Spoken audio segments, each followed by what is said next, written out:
mbokki Télé Guédiawaye International seen émission vision politique mu am léegi di dalal Abdourahmane Gueye ñu gën ko xam ci Pape Gueye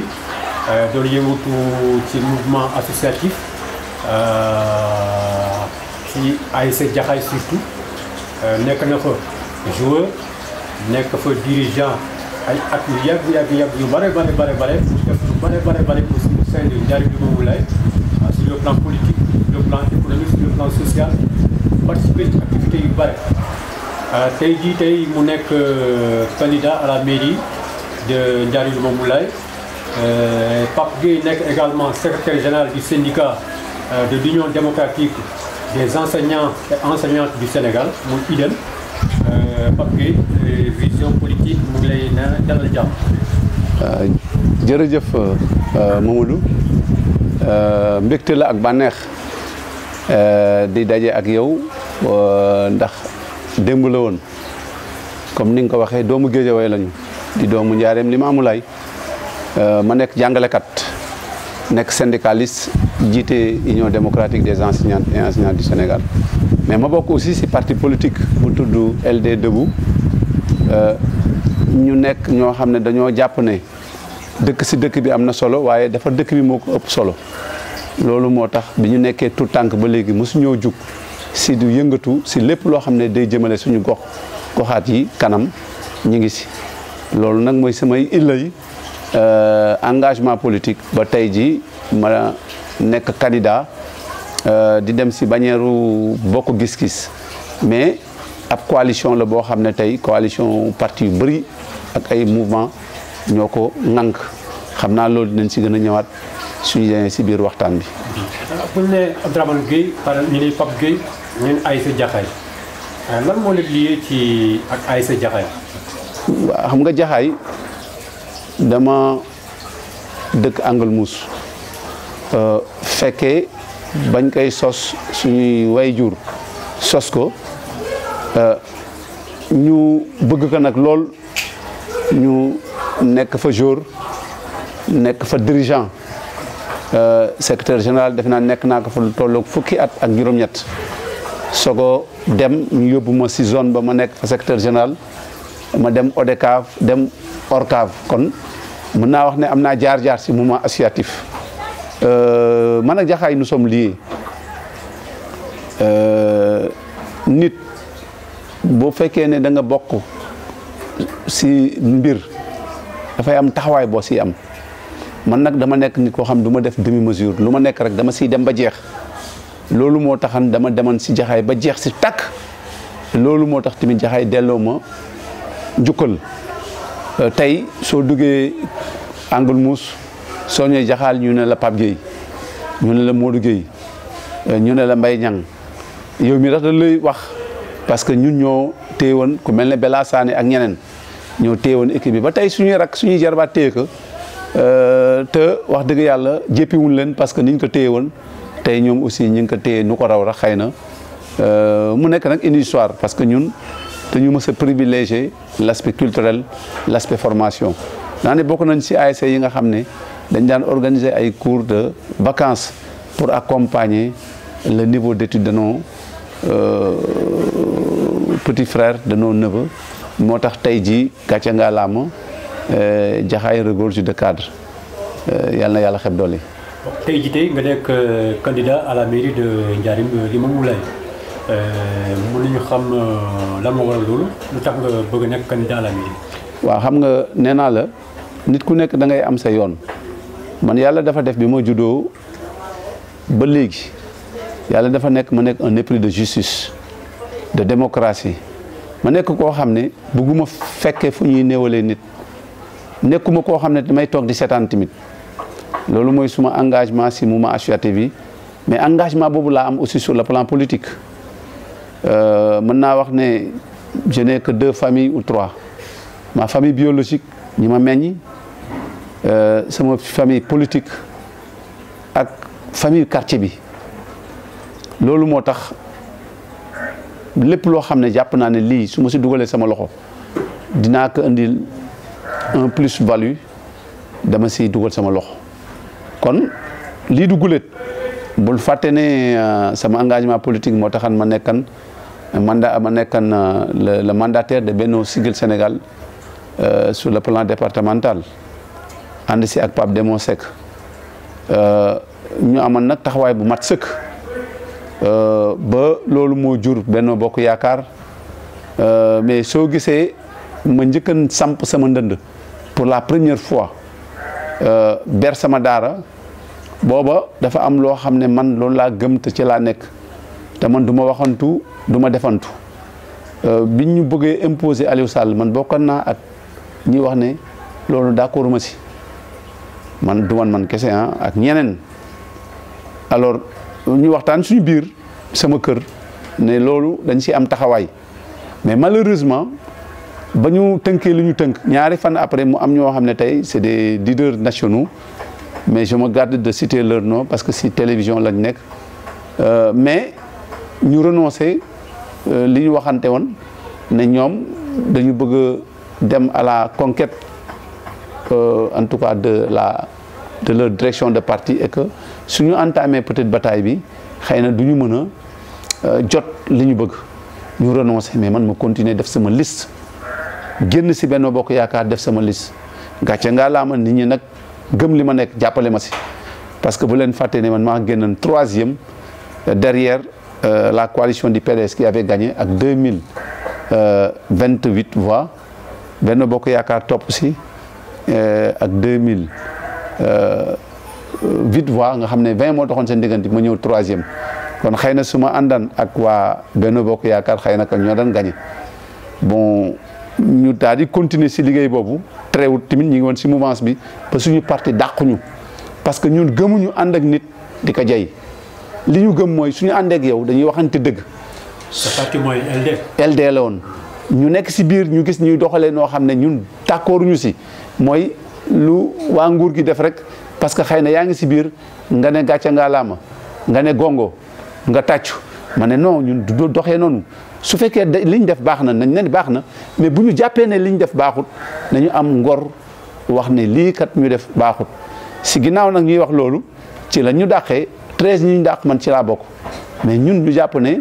bon xëy na yàlla moo yemale foofu suñu ànd ñu dem samp suñu ndënd ànd daal di tuddee suñu bopp LD Debout boobu ba léegi ñu ngi siy liggéey loolu moo tax ñun biñ nekkee si coalition bi ñuy tuddee CRD nga xam ne Mamadou Lamine Diallo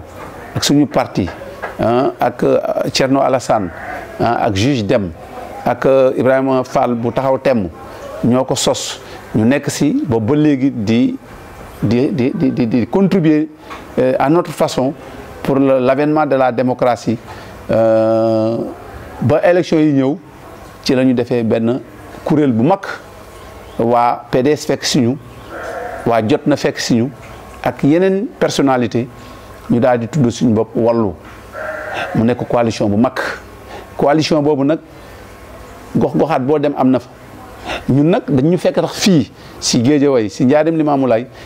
ñun ak yeneen entité yi nga xam ne xëy na nekk bu ñu woon tax booba kenn tuddaguloon sa bopp amaguloon tur ñun dañu nekkan ñu di liggéey si loolu pour fexe ànd parce que xam nañu bu ñu àndee rek ñi fi nekk ñoo leen di ëpp doole te dinañ mën a jël ñu nekk si di si liggéey ba yàlla def si kaw mu am réeroo wallu bi juddu yeewi askan wi juddu ñun ñu nekk wallu ñu continuer suñu liggéey mais si biir wallu dafa am bataaxal boo xam ne moom lañ tuddee lettre circulaire moo ñu tënkan mun nañu ànd bi kat nii lañ koy doxalee mooy bu ñu àndee lépp lu ñuy def dañ koy waxtaane suñ ko waxtaanee mun tolloo si ñu war a tànn maire ngeen xool yan critère ngeen di teg pour mën a tànn ki nga xam ne jàpp ngeen ne moom mooy nekk seen bër mais si loolu la ñu waxtaanee ñun suñu biir daal di samp benn kuréel gi suñu benn mag bu ñu naw lool bu ñu fonk koo xam ne wax dëgg yàlla buñ dee seet doomu aadama rek soo ko seetee téye ko muy Matar Anne bu PDS ñun moom la ñu jiitalan ñu toftal ko juróom-ñetti nit ñu ne leen léegi dañoo bëgg ngeen wax ñu ay critères yoo xam ne critères yooyu ci la ñuy sukkandiku pour mën a tànn koo xam ne moom dina mën a jiite te ngeen xam ne buñ jiitee mën nañu am chance su gagné ñoom ñi daal di waxtaan indi ñu fukki critère ak benn critères yi bi si jiitu moo doon ki ñuy tànn ku ñu xam la war a nekk koo xam ne foo tudd turam foo taxaw boo nee Angle Mousse ne diw ñu xam ko boo nee Nimzaat ne diw ñu xam ko soo nee amoo ne diw ñu xam ko muy ancrage social. ñu ne beneen bi dafa war a nekk nit koo xam ne ku jub lay nekk koo xam ne ñëpp dañuy xam que si dëgg noonu lañ toftalee ba teg si ne dafa war a tamit suñ ko tànnee mu fab koom joxe ko dafa war a tamit dëkk si commune bi nit ñi ne déet bu leen fàtte ne ñun fii si dëkkuwaay bi dafa xat am na si ñu bëri ñoo xam ne dañu juddoo si kër bu ñu demee ba yàlla may leen ñu mën a am seen makkaanu bopp ñu dem wuti ko feneen du tere ñoom fii mooy seen kër cosaan te foofu la ñuy nekk bu dégg bëccëg kon loolu du critère bu baax ñu tel ko ñu ne koom bi tamit bu ñu éliminer kenn parce que am na ko am koom mais am na ku ko amul. ba ngeen defee yooyu yëpp finalement critères yooyu yëpp fan ngeen mujj par exemple kan lañu mujj jël. ñu may tànn parce que dañu teg commission bi daal di maanaam ponk yooyu ma wax yëpp poñ yooyu yëpp ñu noté ko juróom-ñeenti nit yooyu ku nekk noté maa génn premier ak 900 points ku ñuy wax Saa Gagno Dieng bu PDS topp si noonu lañ ko toftal leen ba fukki ak benn jot kon li leen ngor mooy ñëpp nangu topp sama ginnaaw waaye si biir mu am kenn koo xam ne moom ministre la woon si jamonoy Ablaye Wade nekkan na ko juróom-ñetti at ministre de la diaspora muy Amadou Lamine Faye mu ne moom d'accord aussi mu am ne koo xam ne tamit ab dentiste la moo daan faj Ablaye Wade mu ne moom tamit d'accord aussi ñu ne waaw d'accord parce que ku ñu attee d'accord si atte bi am nga sañ-sañu ne man d'accorduma si mais li nit ki amul sañ-sañ mooy d'accorduma si atte bi mais kenn du ko fi waxtaane ñu ne non loolu mënut a nekk jour boobu ñu créé situation ba waxtaan mënut am ñu fab kayit yi yóbbu ko si kaw parce que lettre bi nga xam ne moom la ñu bindal muy circulaire bi loolu la waxan dafa ne suñu jubawut ne ngeen ko yóbbu si kaw biñ ko yóbboo si kaw aussi ñu woo ñu dem fa ba ñu toogee ñu déglu ñun ñëpp daal ne wax dëgg yàlla nag Abdourahmane Gueye moom la nit ñi tànn nañ ko bàyyi mu dem ma dellusi ñu bëgg commencé liggéey bon ñoom ñu newaat waa PDS si kaw daal ne ñoom suñu sañan comme ñoom ñoo gagné woon commune bi bee passé dañ koy bàyyi ak ñoom ma ne leen déet loolu bu fekkee dañ ko nar si njëlbeen nga la ñuy wax ne ku nekk kat fa nga gagné woon dañ koy bàyyi ak yow loolu suñ ko waxan coow du am suñ si d'accord ba liggéey si kon dañuy nangu lépp loo xam ne tànn nañ ko mu jógee PDS mais waxuñu loolu dañ nañ seet kii gën ki ñu jàpp ne moom la nit ñi xam. finalement kon loolu tax nga jógee fële. non jógewu ma fa c'est-à-dire que ñun ñëpp ànd waa PDS ñi si ëpp Saa Gagno moo toppan sama ginnaaw mooy secrétaire général commune bi waa PDS ñoom ñëpp ñoo ànd muy waa PDS muy yeneen entité yëpp ñoo ànd daal ne ñoom dëgg lañu gëm kon dañuy ànd ak man parce que moom man lañ tànn te tànnin bi jaar na yoon loolu moo tax toutes les entités sont avec moi benn entité moo des ak PDS mooy ànd jëf bu Aminata Mbaye bu Mamadou Diop Decroix ñoom ñoo ànd defar seen liste ñu ànd defar suñu liste waaye tey kenn du kañ sa bopp kenn du tagg sa bopp waaye tey suñu xoolee liste yi fi nekk ñu xool jaar-jaaru nit ñi ñu xool xam-xamu nit ñi ñu xool nit ñi en valeur intrinsèque ñëpp ñi nga xam ne dañoo bëgg dëkk bi d'accord nañ ne nous avons la meilleure liste ñëpp d'accord nañ ni nous sommes le meilleur profil moo tax ma jàpp ne tey bon bu fekkee ne nit ñi defar gox-goxaat bi rek moo leen soxal le choix est déjà clair te jàpp naa ne loolu mooy suñu taxawaay moo indi ñu def suñu liste bon bi ñu demee nag ba nga xam ne léegi il fallait ñu déposer suñu candidature mais il faut ñu wut bannière comme le PDS a refusé de nous donner cette possibilité mais le Bokk Gis Gis nga xam ne mi ngi woon si biir xeex bi ànd si ak ñun et le responsable de la commune était un des maires de cette commune d'arrondissement muy Madiba ñoom ñoo ñu abal seen bannière si bannière boobu lañ demee. Voilà léegi xeex nga ba confirmer sa candidature ba sa bannière Bokk Gis Gis confirmer sa candidature cour candidature wax programme lan nga fas yéene présenter population Ndiarème Limamoulaye pour ñu mën a ànd ak yow. waaw xam nga man dama am chance su am un vécu 96 laa commencé nekk conseiller bii passé rek laa ko nekkul parce que li tax nekkuma ko mooy dama dirigé woon tête de liste majoritaire kon suñ la gagné doo mën a nekk conseiller mais damay tënk rek programme bi si ñetti ponk rek laa koy def yoo xam ne suñ ko réussir on aura réussi mooy nee naa leen am réew xel ak xalaat moo koy doxal am réew jub moo koy doxal te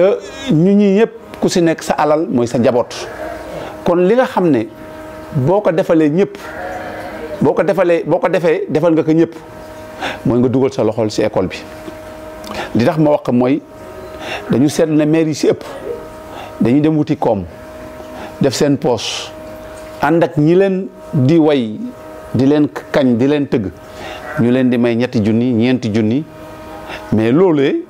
defarut réew mi defarut quartier bi waaye ña ñuy àndal ñoom lañ ci gis mooy lañ ci am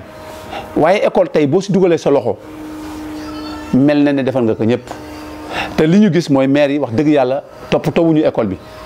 malgré que c'est une compétence transférée mais li ñu gis mooy dañuy xaar ba école di tijji ñu dem wut benn marché sac wut marché cahier gis nañ di léegi dañuy fab cahier yi def ci seen portale te xam nga nit ñi ni ñuy gisee ñun les politiques mooy boo nee politique laa rek ñu ne du wax dëgg kon man sama première option mooy investir à l'école pour que école bi nekk un cadre accueillant xale yi am goût dem école mais ñu créer ko aussi def ko de conduite de sorte que mu nekk une école inclusive mooy ñu defar ko de sorte que way laago yi ñu may leen chance ñu mën a dem école mais souvent ñi nga xam ne dañoo seen tànk moo bañ wala seen loxo bañ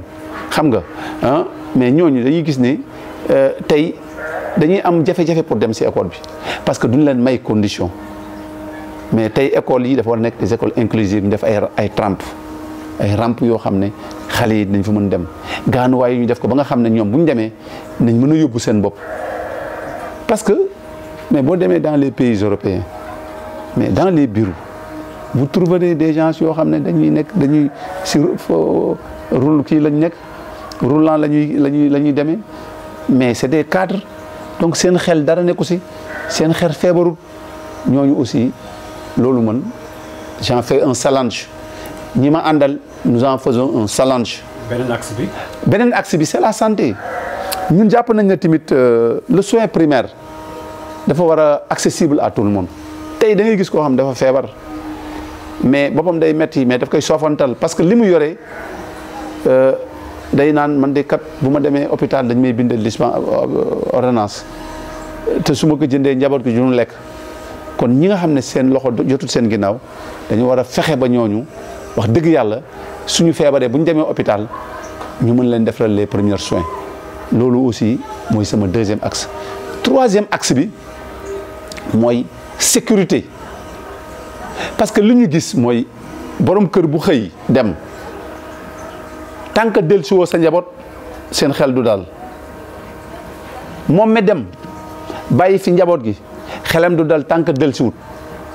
parce que personne n'est en sécurité xëy na yenn recoins yi am na lumière mais man fi ma cosaanoo diggante Saint Abraham ak lycée bi mais bu timis jotee dootoo ñeme yónni xale parce que dafa ne crise loolu nag jàpp nañ ne sécurité war nañ ko def ba nga xam ne nit ñi bu ñu demee wuti seen xel dina dal li si des nag mooy fexe ba am courage dégarnir li ñuy wax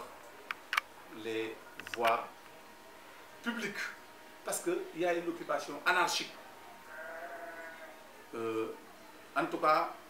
man de Abdourahmane du ma dig nit lu ma mënut. du ma wax lu ma du def waaye ragaluma sama yéene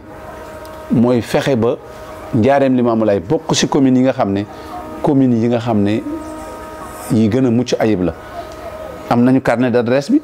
parce que on a des relations te gis nañ ni lu bëri lii ma la wax nii léegi rek si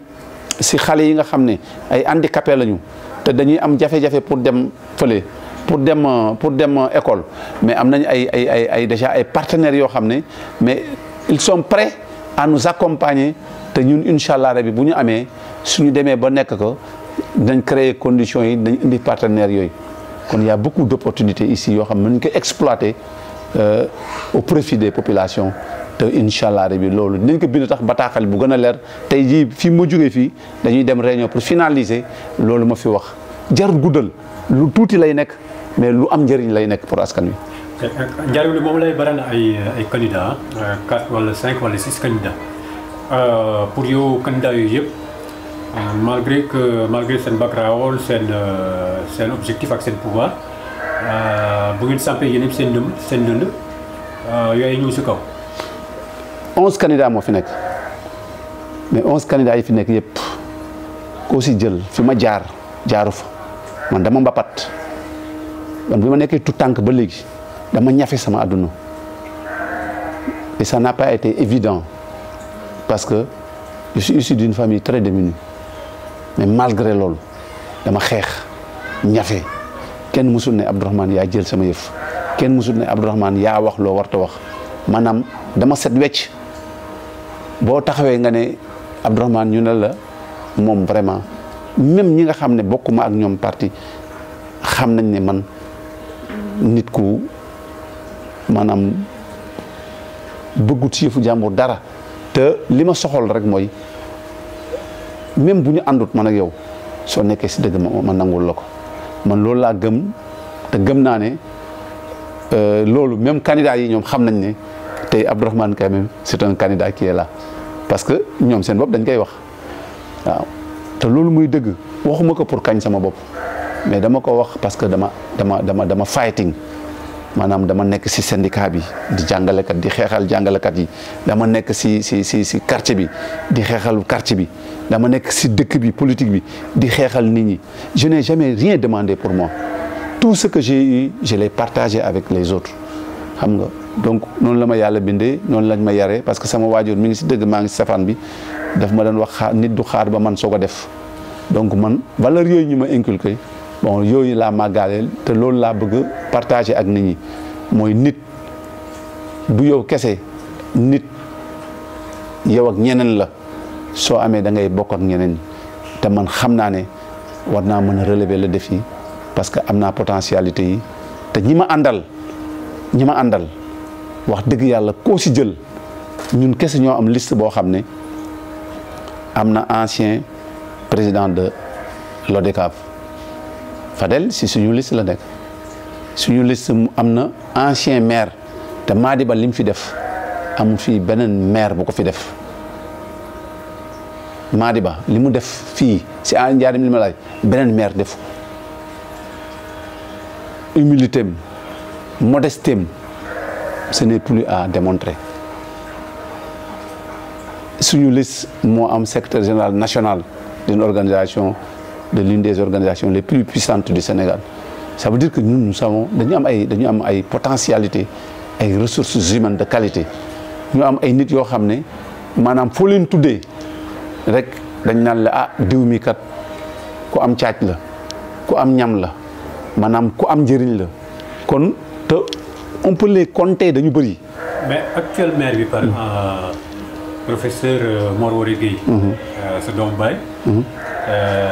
président de la République coalition bi moo ko ngeen coalition Benno Bokk Yaakaar est-ce que yaakaaroon ne coalition Benno Bokk Yaakaar ku mun kam am nga chance bu bare pour jël mairie bi. oui xam nga bu doon loolu kese kon du ñu perte kon maire yi nga fi nekk ànd ak pouvoir du ñu perte bi ñuy perte ñoom bi que seen coalition di gagné parce que moom si coalition PDS la bokkoon ak ICS ñoom ñoo jëloon réew mi après la ñu rejoindre le pouvoir mais ñoom bi ñuy gagné mais rakku président moo fi nekk yore koom bu mat sëkk mais terewut ñoom dañu ñëw gagné kon koom bi am na solo mais koom bi du moom mooy déterminer beneen bi mais élection yi dafa am spécificité du ay élection yoo xam ne maanaam élection wu parti politique la mais élection yu mbapat la dëkk nit ñi dañuy xool nit ñi xool seen jaar-jaar donc pour dire simplement que li am solo li am solo mooy nit ñi wax dëgg yàlla tey ñoom tax seen biir dañ koy waxtaane ñoom ñu ngi bàyyi xel parce que xam nañ ne bul fàtte ne ba nee naa dañ dem si sama bannière bopp ànd moom nag benn parti ren maa ngi ànd ak 9 partis yoo xam ne parti bu nekk tu es bien représenté ba passé su ma ànd nag waa Bokk Gis Gis kese dañuy gagné su ma ànd nag Moustapha Diop kese nga xam ne moo nekkaan 4e topp sama ginnaaw damay gagné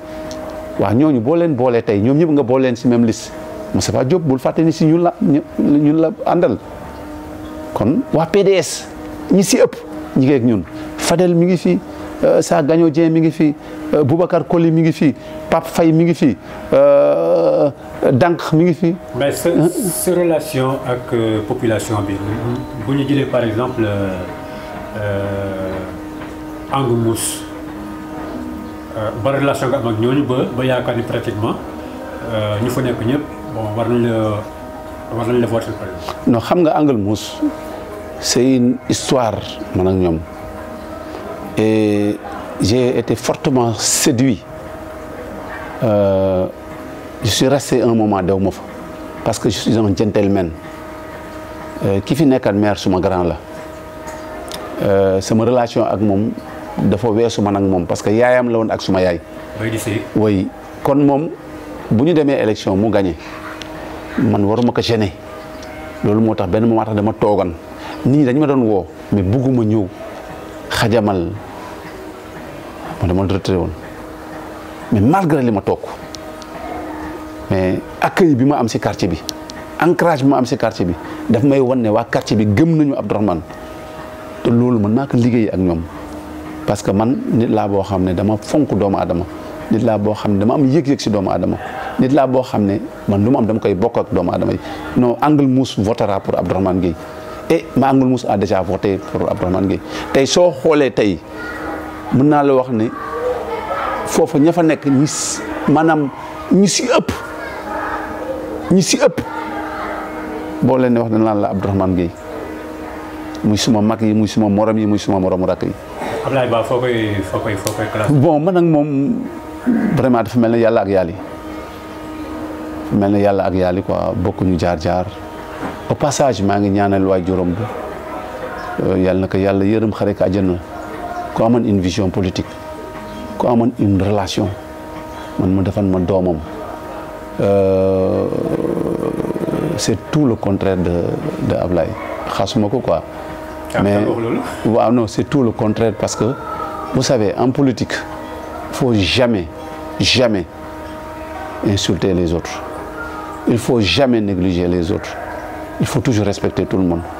il faut avoir un commerce facile maanaam nit ñi ngay nekk ak ñoom parce que politique bi à la limite daf ñu fekk ñu dëkk et puis politique bi dañ koy bàyyi continuer dëkk kon politique bi warul yàq mais bu fekkee ne yow da nga am benn posture bi yow nga jàpp ne yow te yow du dara du xam-xam du dara bon du xam-xam boo am du dara bon nga am benn posture bi rek wala benn position bi xam nga commencé di def rivalité ñenn ñi di am yenn discours yi à leur endroit mais je ne pense pas que loolu mooy politique man ki may naw si politique mooy ki nga xam ne da lay respecter mais si boo jëlee ko mel ne Mor Woré Gueye l'actuel maire mais il est très respectueux à l'endroit de tout le monde su la gisee day saafonteeg yow maanaam da lay jox dayoo parce que loolu mooy un grand monsieur mais yow tu ne respectes personne mais ku ko def tamit muy man muy sama morom nit ñi dañ lay regarder avec dédain te un jour viendra tu verras que tu n'es rien. ak ñu ngi ñëw ci cappaandaw waxtaan bi sa kàddu mujj. mooy sant la si opportunité bi nga ma may d'habitude su may waxtaan rek man du may bëgg di tudd nit parce que damay wax toujours quoi man je veux avoir du respect à l'endroit de tout le monde mais dafa am ñoo xam ne fii ñi ngi def politique dama leen naw parce que dama xam ne ñoom dañu bokkuñu man ak ñoom langue mais dañu nekk nit ñoo xam ne ils sont respectables kon li may invité nit ñi mooy ñun ñi nga xam ne ñi ngi def politique nañu xam ne politique bi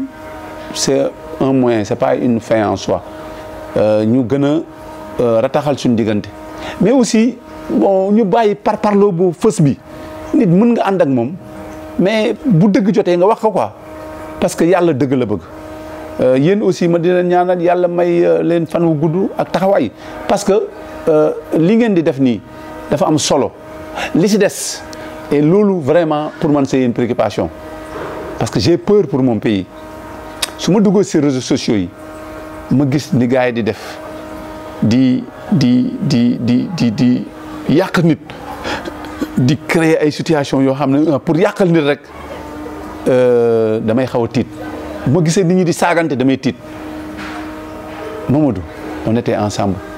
on s'est connus dans le mouvement sportif mais on s'est aimé on s'est adulé et nos relations sont devenues beaucoup plus fortes et loolu c'est important dans toute relation yal na yàlla defal ñu jàmm yàlla defal jàmm ñëpp lii ñu xam ne kenn ku nekk am nga xëy da nga dem rek pour yéene boo am su la yàlla joxul jox keneen nga nangul ko nga jàppale ko Sénégal jëm si kawam njaareem jëm si kanam. mbokki Télé Guédiawaye International seen émission vision politique doon dalal Abdourahmane Gueye ñu gën ko xam ci Pape Gueye nekk secrétaire général Union démocratique des enseignantes et enseignants du Sénégal nekk candidat à la mairie de Ndiarème Limamoulaye ñu ngi leen di jox dig daje beneen yoon beneen émission vision politique.